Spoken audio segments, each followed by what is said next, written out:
अस्सलाम वालेकुम जी। आज हम सादकाबाद में उस्ताद जावेद साहब के पास हैं। इनकी ख़ास बात यह है कि पाकिस्तान में ये पायनियर्स में से हैं जिन्होंने विंड टरबाइन को डिज़ाइन किया, बल्कि कामयाबी से इसको चलाया, और उसके साथ साथ भी मज़ीद चीज़ें इसमें ऐड कर रहे हैं कि ये गाड़ियों के अंदर उसको इलेक्ट्रिक पावर कर रहे हैं। उसके उसके साथ साथ ये ट्यूबवेल्स के लिए भी मोटर बना रहे हैं। तो आज इनसे पूछते हैं, इनका सफ़र पूछते हैं, इनके बारे में जानते हैं। जी जावेद साहब, अपने बारे में बताएं कुछ तारुफ पर। अस्सलाम वालेकुम रहमतुल्लाह। जी प्यारे भाई, मैं बेसिकली तो मैकेनिक हूँ गाड़ियों का। तो ये शौक़ था विंड टरबाइन का, तो आस्ता आस्ता करके इसमें हमने कोशिश की और करके इसे बना के टेस्ट किया, और इसे तकरीबन मुझे 10 साल हो गए सली करते हुए, और इसे तैयार करते करते 4 साल के बाद जाके मेरी ये सक्सेस हुई। अब अल्हम्दुलिल्लाह हम बना रहे हैं और चला रहे हैं और बेहतरीन चल रही हैं। अच्छा जावेद भाई, ये बताइएगा कि जब इस तरह के ये रिसर्च का काम एक होता है तो उसके पीछे बंदे का बैकग्राउंड होता है, जैसे इंजीनियरिंग की डिग्री, मास्टर्स की डिग्री, पीएचडी की डिग्री। हमें बताएंगे आपने किस यूनिवर्सिटी से कौन सी डिग्री हासिल? नहीं, मैंने किसी यूनिवर्सिटी से डिग्री नहीं की। ये वर्कशॉप की वजह से ही मुझे शौक़ लगा, और ये कराची की तरफ जाते थे तो विंटर मैंने देखी, तो वहाँ से ये शौक़ पैदा हुआ भी हवा से बिजली बन सकती है। तो फिर इस पर सर्च शुरू की और करते करते अल्हम्दुलिल्लाह अब हम सक्सेस हैं। तो ये बताइए, ये इतना आसान तो नहीं होगा कि हम अक्सर सोचते हैं कि ऐसा करें तो ऐसा हो जाए। मुश्किल काम होता है, इंसान गिरता है फिर उठता है, फिर गिरता है फिर उठता है। इसी तरह आपने इसमें कौन कौन सी मुश्किलात इसमें देखी? इसमें बहुत सारी मुश्किलात मैंने देखी। पहले तो कोयलों का नहीं पता चलता था, फिर मैग्नेट के मतलब मालूमात नहीं थी। जनरेटर बनाते और वो काम नहीं करता, फिर उसको देर देते, उसमें पैसा भी ज़ाया होता था। वो आप तो समझते हैं कि R&D पे पैसा कितना लगता है। जब हमने फिर जनरेटर बना लिया, उसके बाद सबसे बड़ी प्रॉब्लम जो थी वो ब्लेडों की।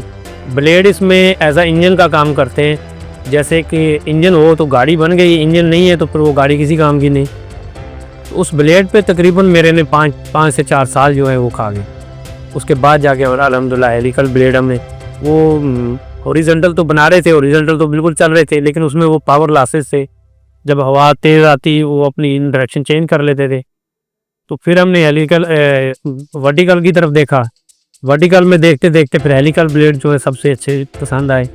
उस पर काफ़ी टाइम लगा, तो उसके बाद फिर हमने वो ब्लेड तैयार की। ये बताएं कि इस सिलसिले का आगाज़ कहाँ से हुआ? आपका पहला कदम क्या था इस फील्ड में?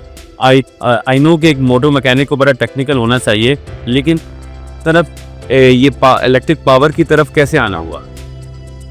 ये विंड टरबाइनों पर तो आ गए। फिर इसके बाद जो था बाइक थे। जब जोल्टा बाइक नई लगी तो हमारे दिल में भी शौक़ हुआ कि भाई बाइक भी होनी चाहिए। तो हमने फिर वो बाइक बनाई, मोटर खरीदी, कंट्रोलर खरीदा। खरीदने के बाद सबसे बड़ी प्रॉब्लम थी कि इसके मैकेनिक नहीं थे। तो हम सोच रहे थे कि अगर हम इसको इलेक्ट्रिक पे चलाएंगे तो कहीं ख़राब होगी तो फिर क्या बनेगा। इसको हमने फिर हाइब्रिड बनाने के लिए इसमें डबल निज़ाम बनाया। उसमें भी काफ़ी मुश्किलात हुई। फिर इसके लिए सबसे स्टार्टिंग में हमने पंजा बनाया। पंजा बना के उसके साथ एक गरारी माउंट की। उसके साथ फिर हमने बाइक को रन करके देखा, 6 महीने चलाए। फिर उसके बाद लोग बनवाना शुरू हो गए। फिर हमारा जो शौक़ था असल में इलेक्ट्रिक की तरफ गाड़ियों का था, क्योंकि गाड़ी का मैकेनिक था, तो दिल में थी ख्वाहिश कि गाड़ी भी कन्वर्ट हो, हमारी दुनिया में चल रही हैं, हम भी इसको भी इस तरह कन्वर्ट करें। तो पहली गाड़ी हमने कोरे इलेक्ट्रिक की, रियर व्हील में हब मोटरें लगा कर। तो आजकल हम अल्हम्दुलिल्लाह कर रहे हैं, फ्रंट में भी मिड ड्राइव मोटर लगा के उससे चला रहे हैं। महीने में अभी भी आपने देखा वो कस्टमर आया हुआ था, वो भी गाड़ी के सिलसिले में ही था। तो 2 गाड़ी मैं अभी कर रहा हूँ ऑलरेडी। एक का ऑर्डर मुझे मिला हुआ है, महीने में 1-2 गाड़ियाँ अल्हम्दुलिल्लाह हो रही हैं। और लोगों का ज़हन भी बन गया है कि इलेक्ट्रिक जो है ये सूटेबल है और इसमें ख़र्चा भी कम है, बचत है, इसमें मेंटेनेंस फ्री हो जाती है। तो ये इसी तरह शौक़ होता हम इस इलेक्ट्रिक की फील्ड में आए, वरना हम तो एक मैकेनिक थे, सादा सा एक छोटा सा शहर था जिसमें हम मैकेनिक थे। तो ये शौक़ की वजह से ही ये सब कुछ हो। विंड टरबाइन की जो मोटर डिज़ाइन करना है, बता दो, खुद एक कॉम्प्लिकेटेड काम है, लेकिन उसके जो टरबाइन के जो फिन्स हैं इसको डिज़ाइन करना एक अलग कहानी है। ये इससे भी ज़्यादा मुश्किल काम ये है, ये विंग्स बनाना, क्योंकि ये हमें हवा में इसने पावर देनी है, और हवा में पावर जो है वो वाटों के हिसाब से निकलती है कि ये हवा कितनी स्पीड से होगी और कितनी इसकी डिग्री रखनी है। तो ये 500 वाट के लिए, ये 1500 वाट की मोटर के लिए डिज़ाइन किए हैं। मुझे बताइए किस मटेरियल में आपने शुरू की है एंड फाइनली आप किस मटेरियल में बना रहे हैं? शुरू में हम लोहे की प्लेटों से बना रहे थे, उसमें चला के टेस्ट करते थे, वो फेल हो जाते थे। फिर आस्ता आस्ता असल में ये इसकी एयर फाइल होती हैं, वो हमें नहीं पता था कि कैसे होती हैं। तो एयर फाइल की सबसे ज़्यादा प्रॉब्लम थी, कहीं मिल नहीं रही थी भाई एयर फाइल इसकी किस तरह से डिज़ाइन हो, हवा में जो पावर देगी। तो आस्ता आस्ता करके फिर हमें वो डाटा मिला, उससे फिर हमने ये डिज़ाइन किए। तो एयर फॉइल का मतलब है कि पर की एक तरफ से मोटाई कितनी और दूसरी तरफ किस तरफ से इस तरफ से लेकिन ये एयर फॉइल मिली कैसे और इसको आपने कैसे इम्प्लीमेंट किया इस डिज़ाइन के अंदर?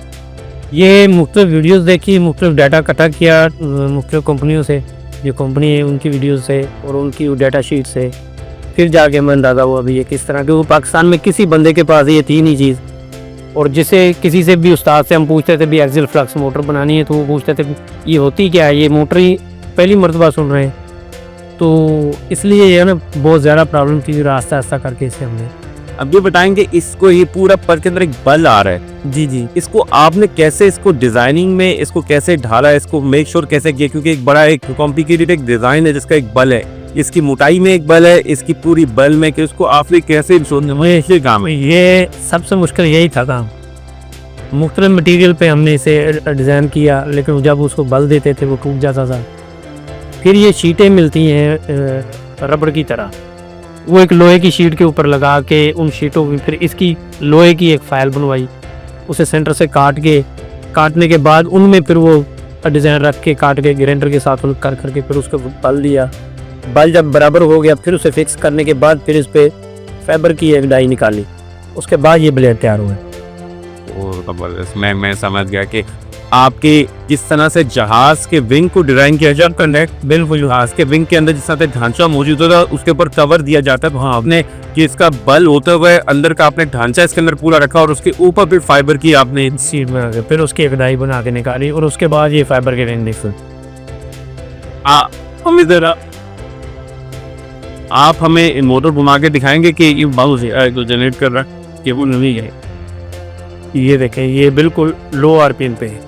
ये कितने आरपीएम हो गए? ये तकरीबन 150-160 आरपीएम, 150 आरपीएम पे जनरेशन स्टार्ट कर, बिल्कुल जनरेशन। और ये फुल ये कितने 300 आरपीएम की, कितने किलो वाट मोटर? ये एक तकरीबन 500 से 700 वाट की है और 1 किलो वाट भी नहीं है पूरी। अच्छा, तो अगर ये ज़्यादा हाई स्पीड पे चलेगी तो इसकी पावर बढ़ती, इसकी मैक्सिमम पावर कहाँ तक जा सकती है? मैक्सिमम पावर इसकी ज़्यादा से ज़्यादा 700-750 तक जाएगी, क्योंकि इसके मैग्नेट उसी हिसाब के, उसकी क्वालिटी उसी हिसाब से बनी।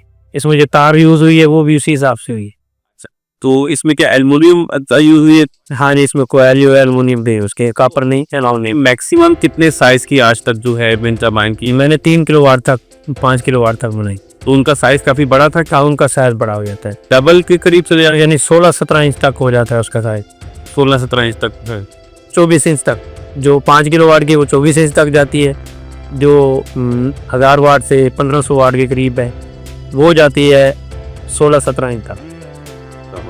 तो अब तक आप कितनी मोटरें बना चुके हैं और लगा चुके हैं, कहाँ लगा चुके हैं?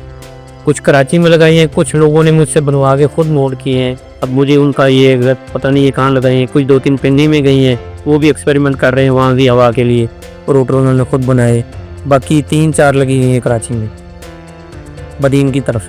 विंड टरबाइन के अलावा मैंने देखा है कि आप गाड़ियों की जो मोटरें हैं उनको कोई ऑल्टरनेशन कर रहे हैं, वो ऑल्टरनेशन क्या है? वो शुरू में जब हमने देखा कि हब मोटरें दुनिया में यूज़ हो रही हैं, तो हमारे यहाँ हब मोटर थी नहीं, तो हमने फिर बाइक वाली मोटरें जो थी उनकी शाफ्टें निकाल के उन्हें मोड करके अल्ट्रेशन करने के बाद तो वो गाड़ियों में इंस्टॉल करना शुरू की। तो अल्हम्दुलिल्लाह सक्सेस रहा। सबसे पहले हमने वो 2-2 किलो वाट की 2 मोटरें लगाई कोरे में, और उसके बाद फिर वो अल्हम्दुलिल्लाह बहुत सारी गाड़ियों में, मेहरानों में और अल्हम्दुलिल्लाह बहुत सारी गाड़ियों में लगा के चेक। अभी जो आप गाड़ियों में ऑफर दे रहे हैं उसकी क्या माइलेज है, क्या उसका बेनिफिट है और किस तरह का डिज़ाइन है? गाड़ी में जो है मुख्तलिफ रेंज के लिए गाड़ी बनवाते हैं। कम से कम जो बना के देते हैं हम वो 70 किलोमीटर की माइलेज से लेके 200 किलोमीटर 250 किलोमीटर की माइलेज तक देते हैं गाड़ी बना। और कितने किलो वाट की मोटर आप बीच में ऐड करवाते हैं? किसी गाड़ी में 10 किलो वाट की लग रही है, किसी में 5 किलो वाट की, वो गाड़ी पे डिपेंड करता है वो किस तरह का कस्टमर है और किस चीज़ को। आप कंबाइंड पावर की बात कर रहे हैं या सिंगल साइज की बात कर रहे हैं? दो मोटरें जो हैं वो हमने 5-5 किलो वाट तक की लगाई हैं। सिंगल मोटर जो है वो हमने 10 किलो वाट 15 किलो वाट तक की लगाई है। अब शाहजोर पे भी वर्क कर रहे हैं, शाहजोर भी इंशाल्लाह करने हैं अनकरीब। और आपने किलोमीटर कितने किलोमीटर तक जाती है? 100 किलोमीटर से 200 किलोमीटर तक की रेंज के लिए बैटरी जितनी बड़ी बनवा लो उतनी रेंज बढ़ जाएगी। अच्छा, अब हम आपने ऑल्टरनेटर की जो मोटर बनाई है, ज़रा उसका एक हमें दिखाएंगे जो आपने ऑल्टरनेशन की है। मोटर पहले क्या थी और आपने उसको कन्वर्ट कैसे किया? जी सर, ये बताएंगे जो आपने ऑल्टरनेशन की है बाइक की मोटर में जो कि बाहर से आ रही होती तो वो कैसे की है, उसके बारे में एक्सपीरियंस कैसा रहा है? अलहमदिल्ला बेहतरीन एक्सपीरियंस था। ये हैवी बाइक की मोटरें हैं जो बाहर से आ रही हैं, 2500 वाट की, 2000 वाट की, इस तरह की ये मोटर होती है। फिर बाद में हम इन्हें अल्ट्रेशन करने के बाद इस तरह की हो जाती है जिस तरह ये गाड़ी की बनी बनाई मोटर इसी तरह की आती है। फिर इसी तरह से इसको डिज़ाइन कर लेते हैं और ये गाड़ी में मुख्तलिफ गाड़ियों में इंस्टॉल की है। कितनी गाड़ियों में आपका अब तक इंस्टॉल कर? ये कुछ 10 गाड़ियों में इंस्टॉल की है। और करोला में की हैं आप? करोला में अभी तक नहीं की है, होंडा सिटी में की है। होंडा सिटी अलहमदिल्ला बेहतरीन चल रही है, उसमें बनी बनाई मोटर मंगवाई थी, वो लगाई थी। ये जो है मेहरान में, पूरे में और मेरे ख्याल में कल्टस थी है, उसमें ऐसी गाड़ी में, छोटी गाड़ी में लगाई है। जी ड्राइवर भाई बताएंगे जो आपने इलेक्ट्रिक बाइक तैयार की इसके बारे में बताएं। जी ये बाइक हमने कन्वर्ट की है। ये पेट्रोल वाली बाइक थी, इसे हमने फुली इलेक्ट्रिक में की है। इसकी माइलेज 110 किलोमीटर पर चार्ज पे मिल रही है हमें। तो ये अलहमदिल्ला चलने में बेहतरीन, स्मूथ और कोई इसका शोर शराबा नहीं। और शुरू में हम इंजन प्लस इलेक्ट्रिक कर रहे थे, तो अब ज़्यादा बैटरी नहीं मिल रही है, तो इसलिए ये ना इंजन रिमूव करके इसे बनाया। इसने आप पिछली वो जो बाइक आई थी वो लेड एसिड बैटरी यूज कर रहे जो पर काफी भारी थी। जी अब तो आपकी इसमें लिथियम आयरन फास्फेट बैटरी ही होगी है। बहुत बेहतरीन, बहुत बेहतरीन। तो ये बनाएं, ये कन्वर्जन के चार्जेस कितने आ रहे हैं? इस पे तकरीबन खर्चा आ रहा है 1,30,000 के करीब ना, 1,30,000 के राउंड बैटरी के जी दो बाइक कन्वर्जन है। और जो आप हाइड्रा किट वो आपकी जो लगा रहे गाड़ी में कि मोटर लगा के दे रहे हैं बिग बैटरी अराउंड 90 से 100 किलोमीटर की रेंज के साथ, उसका खर्चा कितना आ रहा है कन्वर्जन गाड़ी? उसमें खर्चा मुख्तलिफ है, कभी बढ़ जाता है कभी कम होता है। तकरीबन 7 लाख के करीब उसको। और उसमें रिकवरी पेट्रोल की जरूरत में जो रिकवरी है वो कितनी अक्सर इंसान कहता है कि वो तकरीबन 1.5 साल में उसके पैसे रिकवर हो जाए। जी ये बच्चों के लिए किया, स्कूल के लिए, कि स्कूल के बच्चे जो है उनके लिए बनाया ये जाने आने के लिए। तो किराए बहुत बढ़े हुए थे तो परेशान थे भी क्या करें, तो मेरे पास डिफरेंशियल पड़ा हुआ था, तो ये बाकी डिज़ाइन करके मैंने इस बना लिया। अल्हम्दुलिल्लाह ये बेहतरीन और सक्सेस चलने के लिए और ज़बरदस्त चल रहा है। इसकी पावर जो है वो आपके सामने, जैसे इंजन वाले से ज़्यादा टार्क है इसमें। टॉप बहुत आ रहे हैं, वाकई में बहुत आ रहे हैं और बहुत नरम है और फ्लेक्सिबल है, जैसे आम रिक्शों से ज़्यादा नरम है। तो कितने बंदे उठा लेता है? ये 6 बंदे जो है ना आराम से उठा लेता है। और जिसके अंदर मोटर आपने यूज की है, ये 800 वाट की मोटर है। ये डिफरेंशियल के साथ मोटर आती है, उसमें यूज हुई है। डिफरेंट के साथ में ये ग्राउंड पे बहुत जबरदस्त। अच्छा रेंज कितनी है इसकी? रेंज 100 से ज़्यादा है, 100 से। आपकी कोई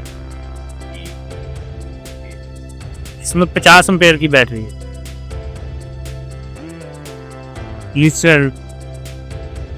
तो ये बताए कोई इस तरह का रक्षा बनवाना चाहे तो अंदाजन ये तो एक्सपेरिमेंटल है, कॉस्ट से इस तक पहुंचेगी? इस तरह का रक्षा बनाने में तकरीबन 2-2.5 लाख रुपए खर्च हो। मैं तुम्हारे पास बहुत कम कॉस्ट भी, ये बहुत कम कॉस्ट है, ही बढ़ेगी तो बहुत ही कम कॉस्ट। हाँ नहीं बिल्कुल, ये तो आप समझ लें कि आप हमारी जो बाइक्स हैं उससे भी कम कॉस्ट है। हाँ नहीं चलें साथियों, बहुत ये मुझे, मैं आया था यहाँ पे विंड टर्बाइन के लिए, बाकी चीज़ों के लिए, लेकिन ये मेरे लिए सरप्राइज था। और मेरे ख्याल में ये जो हमारी ज़रूरियात है उसके अंदर ये तो एक ऐसी चीज़ है फॉरन एक एप्लीकेशन मौजूद है। तो ज़बरदस्त सर, बहुत खुशी हुई आपसे मिलके और हमारी दुआ है कि अल्लाह ताला आपको तरक्की दे और आप एक मुल्क के लिए खिदमत कर सकें। शुक्रिया।